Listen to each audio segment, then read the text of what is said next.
So, I've decided to make the fourth part in my series on why magic sometimes doesn't work.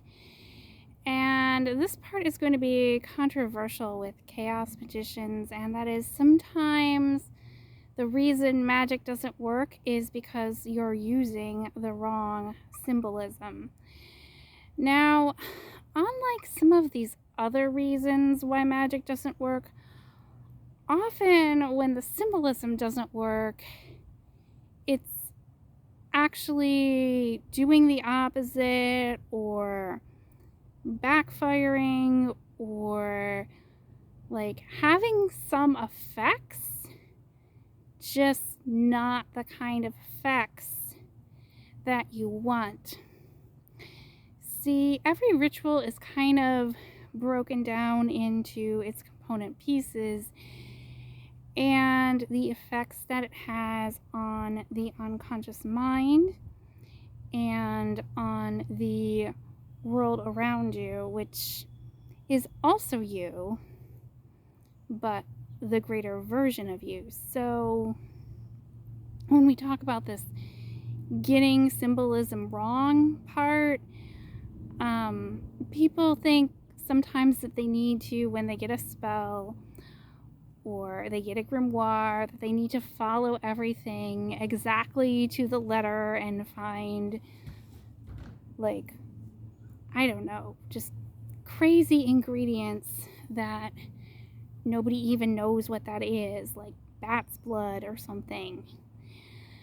But that's not really the issue. We're talking about doing things like removing circles or inverting symbols in certain context, or like doing things in a way that's different than intended. Sometimes it's adding or subtracting certain elements. Now, other things may not make much of a difference, like a candle could be like an essential component of a spell, or it could just be a light source. Again, depending on what you're doing. So the symbolism actually accounts for a lot less of the failures than you might think, because I found that belief, lust for result, conflicting desires, lack of real world effort tend to actually account for more failures. But the thing with the symbolism one is the messed up symbolism tends to account for more spectacular and obvious types of failures when you mess that component up, versus some of these other things where it just tends to just not work.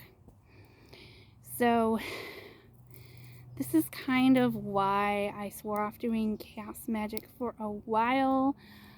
I ended up making this seal, and like I thought I got rid of it and I didn't, and the way I reached gnosis, it like, and the bad part is I still remember this whole thing, and honestly I'm still dealing with the effects of it, which isn't to say that it's entirely the fault of my spell work there, but symbolically it was not conducive to getting the results, which is why I always say, especially if there's like a spectacular failure or the opposite of what you wanted to happen happened, the first place to look would be at the symbolism piece of your magical work. I hope that sheds some light on things.